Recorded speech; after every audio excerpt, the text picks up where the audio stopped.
All right, this is Zee Xaymaca once again, and we're just waiting just a little bit until a few more people come in. I'm back again with the second interview of the night of our BSWC slash Pops Cherry project, social media takeover for Playout NYC. Get you some fancy underwear. All right. So we're just waiting for a moment while our guest Jay comes on, and they are here. Just want to take a moment to say shout out to my mom who told me that my hair didn't look right and that I needed to do something about it. Thank you, mommy. I did. And now we're gonna have Jay come on.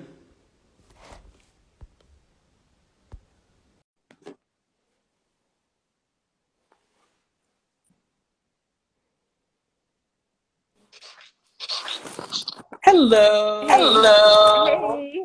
How are you? How are you? I'm doing well. How are you? I'm well, I'm thanks. well, I'm thanks. hearing Yeah. a bit I'm of an hearing a bit echo. of an echo. Okay. Let me see where I can get. Is that a little bit better? Is it still No. echoing? No. Okay. Let me disconnect and try back. All right, no problem. All right, no problem. Instagram really won't let us be great, guys. Like, I don't understand what this conspiracy is. But Jay is going to be right back, and we're going to figure this out and get this show on the road.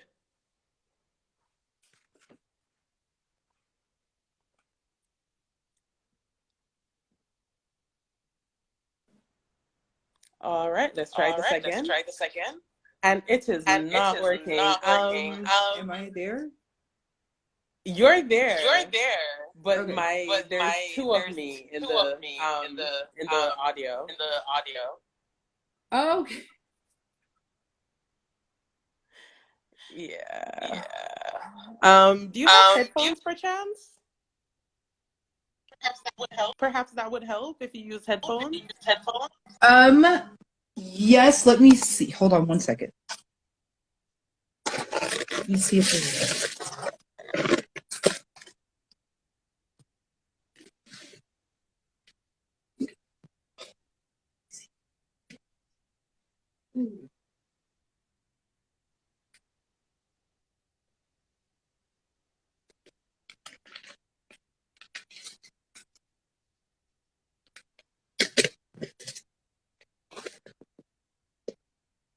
I do not know if they're charged, so. All right. Someone suggested that you lower your headset. Like low. Oh, wait. Like lower. I think they meant lower the volume. If that might help. Okay. Is that better? A little better actually. So yeah, I have two volumes on my phone. I'm really not tech savvy, y'all. So I don't even know how I Listen, you and advertise. me Hold on. both.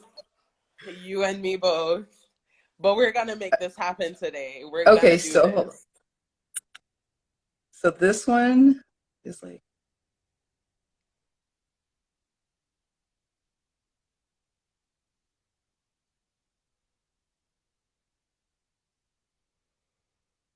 All right, and technical difficulties abound, and we're back. No.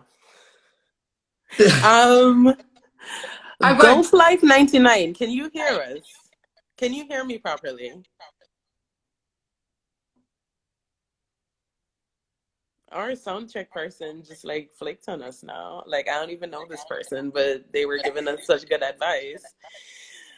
Right. All right. So we're gonna continue because it's not as bad as it was.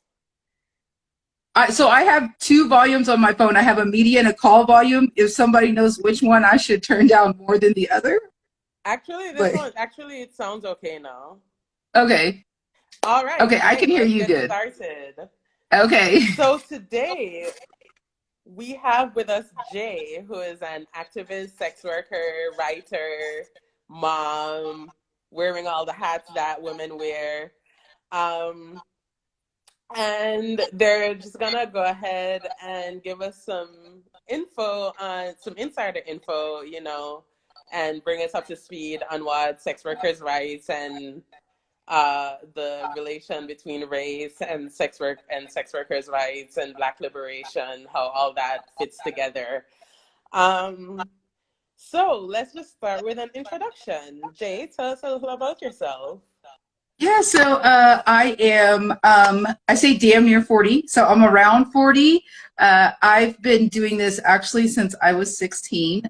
I started my first trick, I'm a full service worker and pro dom. So my first trick was actually to another peer about my age.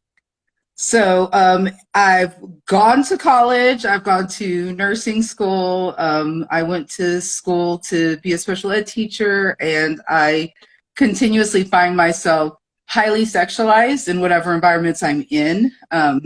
It's kind of hard navigating as non-man, navigating as non-white.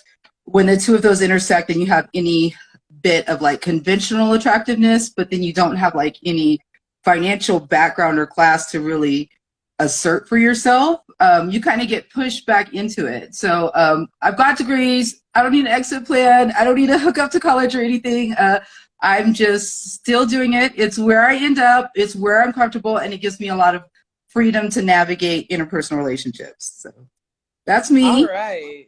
All right. I love the sound of that. And I'm glad that you led with that, with the just dispelling the notion that sex workers need rescue and that sex workers are always backed into a corner and that's the only reason they do it. We're really trying to get rid of that idea because it's just so harmful. Yeah, agreed. Absolutely. Yeah, so can you tell me a little about your advocacy? What's your focus? I never really felt that I was an activist, but I've definitely been pushed more onto the national stage with it lately. My grandmother, Black, born a slave in the U.S., registered some of the first Black voters, raised, I think, 8 children to adulthood, got most of them out of a segregated area. So I just grew up always having within me that we were supposed to speak up, that we were supposed to do whatever we needed to make the world comfortable for us. So my activism is really centered around me, kind of selfishly. It's about race, it's about gender. I speak up for things that directly affect me, my family, my loved ones, my children. And yeah, that's my activism. In the last year, I've gotten legitimized in politics a lot, which is different. I did a speech at a university on the Sesta Fosta, and different politicians have also spoken in favor of like not having the acts go through, like Shahid Buttar. So different politicians have reached out, and I've kind of, become a respectable whore among politicians in the last year. So my activism has got power behind it. I've got momentum and I've got ability, and doors open for me now. Okay. That's you're a necessary presence, a necessary representation um, of the practitioners, of the people on the ground, to the people who are making the policies. What is that like for you, being that that quote unquote outsider in these political spaces? I feel like an outsider kind of anywhere I am, just by nature of being a sex worker. My sex work isn't really separated from my life. I don't really have clear boundaries between it because it's how I navigate having to deal with a country that's full of, white men and, women that aren't respectful, things like that. So I'm kind of used to being the outsider. I'm used to being outspoken. It's different because now I have to kind of watch what I say a little bit, in that if I just go off like on a straight street worker rant, and, I got like lots of bitches and hoes and stuff in it. Sometimes, even though they know that they have me there to rebuke respectability politics, sometimes they're still going to fall into respectability politics and they're still going to not listen to me. So I have to like navigate a little more eloquently being in those circles. But they do give me a lot of grace. Some of them give me a lot of grace because of the fact that they know, I started at 16. I was in foster care as a kid. So I maybe don't have all the like professional refined skills of girls who are college girls doing this part-time, or high university athletes and stuff like that, who just want the little bit of sexual liberation from it, but maybe don't have it as their whole life. Yeah. Okay. And I just wanted to I just want just now that you mentioned like the difference between someone whose circumstances are more like yours, where they're doing sex work full time, their main source of income, as opposed to someone who's doing it as like a side hustle or a means to an end. So tell me, like, do you consider there being a difference in like the goals for these two groups, or like, is there some sort of union that can happen where these two groups can come together and advocate for each other? Ability to. So traditionally, there was a really strong divide between what's called indoor and outdoor workers. And the indoor ones are the girls that like get to post ads, they get like to screen their clients and stuff like that. I do, mostly indoor work now, but I'm primarily an outdoor worker. I freestyle, I pick people up, people have interest in me, I fill them out, who's working and who's not, and they know who's a client and who's not. So there's always been a big divide between the two, as work. Black and non-white workers are more likely to have to advertise like directly and stuff like that. We don't get the same amount of views online. Our ads don't get seen as much and stuff. A lot of the things that the guest Asia earlier was talking about, we're not viewed for companionship as much as for fetish, sexual exploration, things like that. So because of that, you also saw a huge racial divide in the workers, where a lot of the indoor workers and a lot of the ones who, are able to just do it a few times a year, really high dollar appointments, and just do it while they're in college and never look back on that. They're generally the white workers, the Latinas, and a lot of the non-white, specifically Black workers, get pushed more to outdoor. I think because of that really talking about white supremacy, really talking about, strip clubs having limits on the numbers of Black girls, brothels only having 1-2 Black girls max out of 200 workers. The demographics don't even represent the demographics of the areas they're living in. So talking about, how sex work has allowed a cushion for certain ones, able-bodied, upper class, educated, and stuff like that, are always going to be more successful in an indoor environment. There's girls that spend thousands of dollars on their photo shoots. I've never done a photo shoot that wasn't with my cell phone. It just blows my mind. So there's a huge divide between the two groups. But you have people from all demographics on both sides, and people are more than able to look at somebody who's in the same profession as them and say like, wow, it's really great that I have, these 3 different apps to run numbers through. I remember when I only had 2. So it's totally possible. There's not always a lot of it happening, but I think we see it more lately. It's totally possible to have the unity. It's totally possible for indoor workers to advocate for outdoor workers, primarily not hiding behind legalization and actually going for decriminalization to give us all an even footing. Yes. Yeah. Absolutely. And I love that you touch on legalization and decrim, because that is one of the next things I wanted to ask you. Can you just explain to us what the difference is between legalization and decriminalization? Yeah, so I saw a really great infographic on the Pop Cherry project, and they they specifically hit to why legalization isn't working. Legalization basically grabs a select few and says, y'all are doing it right, and everybody else is still decriminalized. Everybody else is still facing the same consequences. Everybody else is getting thrown in jail, dealing with, rapist cops, having the higher rates of death and disappearance, not having investigated all that. Legalization just says for the people who are able to meet these standards and get picked by the brothels, because you have to have like a brothel sponsor you. So if they don't want any more Black girls, then no more Black girls get legalized. And that's it, So legalization It did good for removing the fines for some people, but when it comes to the actual effects of criminalization and actually being arrested, being told that the way you're doing your work is wrong, it didn't change anything for that. And that's why we, need like the full decriminalization to the legalization. So legalization puts it in lawmakers' hands, and there's a lot of lobbying that went into it. All the brothels in Nevada are owned by white men. There's 2 that are managed by women, but like right now, all of them is owned by white men. I think there was one that was owned by a woman and it closed down. But I mean, that's out of, 30, 40 facilities. The only people who have the power, there's not a single Black woman. There's not a single Black man. The only people that have the power are white men who are already in a position to lobby with millions to buy these, to get the license fees for these, $200,000 a year and stuff. It's not practical for a worker that's working at a brothel to move up and open her brothel. That's not how this is set up. That's not how legalization was set up. Legalization was set up, like a lot of laws, among a group of white men to benefit a group of white men. Mm-hmm. So legalization has still left so many people out. It's left everybody except for white men out of ownership.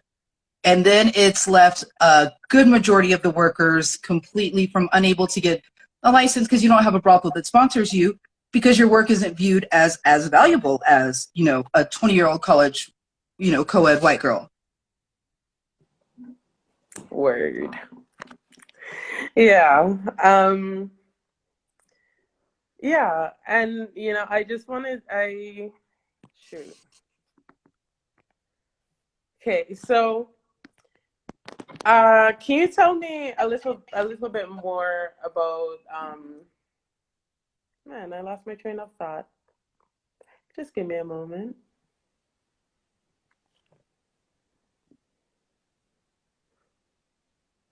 And can you tell me, or go into a little more detail, because you did touch on it, about how legalization leaves the power in the hands of white men. So can you tell me a little about how we can, as women and women of color, and as sex workers, how sex workers can reclaim that power, or not necessarily reclaim, because that is difficult to dismantle a system that you did not create and that disenfranchises you. But how do we start to navigate that, to carve out perhaps a place? So that is a really hard one because you're wanting to dismantle a system that so many people think is helping us. That on the surface it's like, oh, why would workers want to dismantle this? Why would workers not be happy with legalization? And we of course have the least amount of power as non-men and as Black people. We can't even unionize in strip clubs as Black strippers successfully because we just don't have the numbers.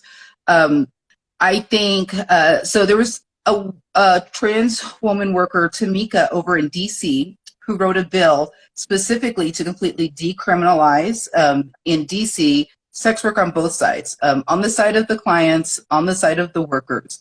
That's an example of a really powerful Black non-man using their voice, having to geographically be in an area that if they speak loud enough and get heard, it goes immediately to the people that make the decisions. It's kind of scary to do so, but staying independent. I noticed that, so I just came to Nevada for the first time, and I'm just, I was so excited because I thought I was going to work legally. And then I realized that I wasn't going to get a brothel license. Like I wasn't going to be able to get the card to go work because the brothels that will pick me up, I'm not going to be able to pass a background check, things like that, So there's a lot of barriers. You have to have a perfect criminal record or like no criminal record, and then you got to be picked up and stuff.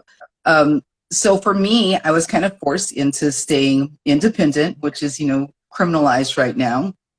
So my power in the environment is to, since I see that, the brothel owners take 50% of the brothel rates, and the guys, when they negotiate independently with the workers, they try to negotiate knowing that, oh, well, I can offer you less than you would make in another environment because you're not losing some of the money. So my individual power is having higher rates than what's listed.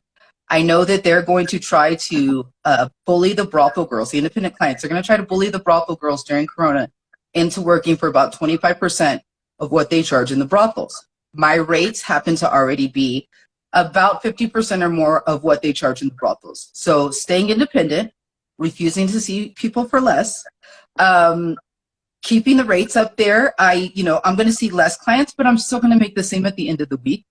So because of the fact that there's not Black girls in the brothels, we can do a little bit better independently when we, like you guys were talking about earlier, really capitalize on the fact, that we are losing a lot of our power in society by being a fetish. So we can reclaim that power, with our rates. We can demand more than white workers. We can consistently hold at it. If you are a worker that has some other income and you have the ability to go a month without working, list your rates at double whatever the other rates are. Find the prettiest white girl in the area, list your rates at double hers, hold them there, refuse to see anybody else. You will draw out the men that only want to see workers that nobody else can see. And then you will allow other Black providers and other non-white, non-men providers to list at the same. I've done this in several markets. When I moved to Eugene, like a full service hour was $150. I can charge $600 in Eugene, and people will pay for it. Now there's 4 Black workers that advertise in that area compared to none. The first few years I was there was none. And they all advertise higher than the white girls because they know the men will pay it if we really hold their feet to it. It is a way of like unionizing between ourselves kind of informally, but we're not given the chance to have the same playing field as everybody else. Whether or not you agree with unions, Black workers, especially independently, are never going to be given. You could be in your career for 10 years. You're not going to be given the same amount of starting ground as a white worker that's just coming in that. White workers know it. Black workers know it. We all acknowledge it. So go ahead and say, fine, you guys are going to see me less, so you're going to pay more. And just continue to hold them to it. I don't really like seeing white men that only speak one language. It's a little thing, but that's something that I do. I require, in my ads for white men to address me in some other language, to immediately decolonize and get out of that mindset that they are the normative in my world, because they're not. So they're not the normative of people I deal with day to day. And it takes me effort to go into a session, with the white guy and put him as the center of it. So little things like that, constantly calling them out, constantly asking them to decolonize, asking them to speak to you in your native language. Even if you don't speak your native language, they can learn it. If they can learn an Asian girl's name, they can learn a word and teach you. So, constantly just like disrupting the normative that what's going on is okay. That's some really good tips, not just for people who want to know about sex work, but for sex workers themselves who, maybe just are starting out or who are newbies and don't yet have the lay of the land. So do you have any other advice for these young budding sex workers? Yeah, the babies are my heart. So I definitely, I have 5 kids. One of my kids actually does online work. Didn't know much about me growing up, but has gone into online work. I definitely encourage lots of safety. Always, clients are going to push for bareback more frequently from non-white providers and from independent providers. There's no reason we ever have to accept it. There's no reason we ever have to accept it for money or anything. There are people that are going to pay you your rate and then some, just by the nature that you're less frequently out there. Keeping an exclusivity model, that's done really good for me. So I've been doing it for over 20 years. I make a decent amount kind of in whatever market I go to. And it's in large part because I've never wanted to be accessible to everyone. That's not good for your mental health, especially non-white, non-men people. Like, just navigating our society right now is really scary, really dangerous, really unpredictable. It's not good for your mental health to take on everything that these guys, want to give you. So keeping really strong boundaries, having a really strong knowledge of who you are, whatever you would not accept in an interpersonal relationship, do not accept from these clients. They wouldn't pull it with their wives. They wouldn't pull it with their favorite white worker. It takes a lot more to advocate, but they absolutely have the ability to meet you on your level. They have the ability to respect us where we are. They have the ability to not center themselves. When they enter the room with higher end workers, they automatically start doting and pampering on that person and stuff like that. We don't need to have the mentality that we have to jump for their money or that we have to jump and work harder for them because they're the ones with the societal power. Inside your room and inside your space, you are the only one that matters. So, practical safety tip, get your money up front, put it in your bag or lock it away, take your bag to your bathroom. I see a lot of girls like on IG stories and stuff that get their money taken. And as soon as you start the session, get your money, keep it with you the whole time or right by you. Always have some self-defense. And if the guy goes to the bathroom, make sure that, you don't have anything personal in there, like prescriptions, things like that. So, yeah. Okay, thank you so much. Invaluable advice. And not just for newbies. Like, these are things that even if you're not a sex worker, these are things to be mindful of because we're out there, we're hooking up, we're going on dates. So yeah, safety is important. Yeah, run everybody's number. Even when I meet people, to date personally, I take everybody's number and I run it through Facebook. I run it through Mr. Number. I run it through every app. And I see if other people have had bad interactions with them. So you might be surprised. There's people that I meet just kind of like regularly trying to date that have lots of bad reviews from workers. And then I know that I don't want to deal with them. Yeah. So check out your booze, guys. Check out your booze. Yeah.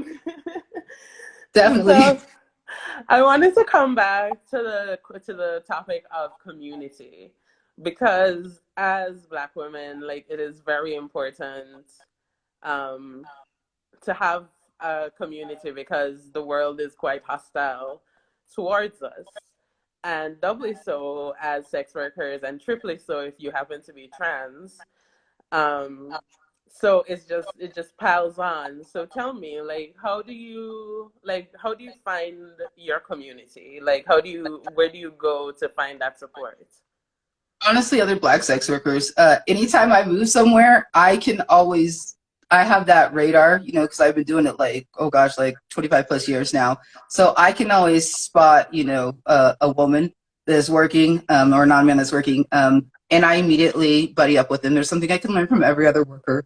It doesn't matter what environment. It doesn't matter, like I have a lot of friends that do the phone stuff, the phone sex. I have a lot of friends that, still work strips, finding community with other.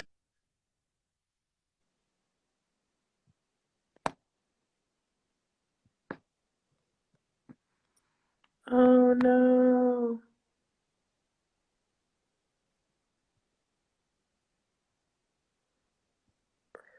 All right. At this point, I don't know if I'm still live. But the screen is frozen. Jay's screen is frozen. Okay, now they're back. Yeah. So yeah, welcome back. Hey. So I wanted to talk a little about the laws that are being advocated for. You mentioned that decriminalization is the ultimate goal. But what are the steps towards that? We know it's unlikely to have it all in one go, but what are the policy measures that are being pushed for decrim? Well, yeah, like I mentioned earlier, Tamika out of DC, they do a lot of video, like speeches and stuff like that across the country. So actually, I went to a Portland museum and got to listen to Tamika speak. So Tamika worked on some legislation in DC just last year. It was very successful until the very last bit. The only thing that the legislators couldn't agree on was what they were going to do as far as the Johns. For some reason, they were still really insistent that they wanted to penalize the Johns and that they wanted to get some money out of it somewhere. So, but DC had a really great policy push forward for complete decriminalization in that area. Then my friend Tamika worked on, and then I think is a great example for the nation. I think it would be hard to get it federally done all at once, but I don't think it's unreasonable or unlikely for individual municipalities to decrim, individual states to push forward. Oregon's looking at putting it forward on the 2021 ballot, I believe. So I think that's very likely. I think it's very doable.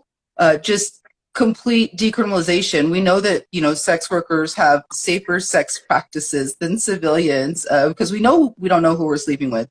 So allowing us the freedom to just not be arrested. You're not changing our practices. You're just making it safer for us. Just allowing us the freedom to not be arrested would be great. Yeah, agreed. Um, yeah, so I missed the last question that I had in my head. But I'll open up the floor to you because I think we're running out of time as well. Okay, yeah. But yeah, can you? I just want to open up the floor to you. What do you think allies need to hear?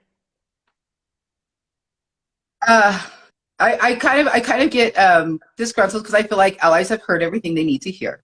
They hear us over and over and over again ask for just the same as women say keep your hands off our ovaries. They hear us over and over again say keep your hands off our bodies. Let us do what we do. We don't need to be shamed into being discreet. We don't need to be shamed into using condoms. We don't need to be shamed into any of that. We're already doing all of that. Just complete decrim. Right now during voting season in America, voting in politicians who actually will support that. FOSTA and TESTA, was put forward by Elizabeth Warren and was heavily, signed on by a lot of other female legislators. And then we have, Shahid Buttar, who, was, a non-white man who was up there vocally advocating against it, is currently running up against Pelosi. So we really have, allies have really stuck to idolizing some people that currently have power just because. And there are the workers who are most affected who are telling you decrim, decrim. There are legislators who are running who are putting their name on the line who are saying decrim, decrim. Everybody has the chance to do something right now if they feel that voting is effective, even not on a national level, but on that smaller state and city level. Push this stuff through. It's there. People are waiting for you to just vote them in. People have already run on even, whole decrim platforms. So everybody hears it. Everybody knows it. And right now, when we're having this big upheaval in society, we're looking for real change, not just more words. So we want our allies to actually, stop listening and start acting. All right, and also run that money. Like our work Yes. is Yes. honorable, and you should donate to the causes that you care about, and this is definitely a cause that you should care about. So, Absolutely. Yeah. Black Sex Worker Collective has done a lot personally in my life on a big international scale. They should be drowning. They should be drowning in money. absolutely, Yes. absolutely. And we're working on it, but Yeah. we know what we deserve. We know what our work is worth, and we know what we bring to the table. And that's, if anything, we can take away from this conversation today is that is important to know your worth. Yeah, absolutely. Yeah. So I want to thank you. Do you have anything else to say? Anything else you want to leave us with? No. I got to talk about Bosta Sesta, brothels, and watching your money when Deeds is in the room. I think I'm good. So All yeah. right. All right. Thank you Yeah. so much, Jay. Thank you Thank you so for much having for me taking on. your time to do this with us. Absolutely. All right. You have a wonderful evening. All right, y'all too. Bye. All right. Bye. All right, guys, that was it. That was our last interview of the evening. I hope you enjoyed. I hope you learned. And go ahead and share this. It's going to be on IGTV. Go ahead, follow the BSWC. Go ahead, follow the Pops Cherry Project. And, yeah, keep informed. Read up, support sex workers, And until next time, stay tuned for more infographics.